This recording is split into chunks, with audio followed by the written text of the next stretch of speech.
భవనాన్ని ఇచ్చుకొచ్చి గదిలో మార్చి మళ్ళీ కట్టారో ఏమో మాయజాలము తెలుసు మంత్రకారడి తెలుసు రెంటి కన్న ఇది ఇంకోటేమో నీలాకాశం నేలాకొస్తే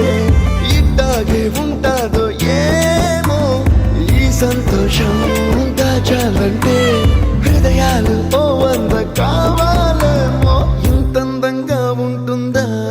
ఈ లోకం ఇన్నాళ్ళు ఈ మనసుకి తెలియాలే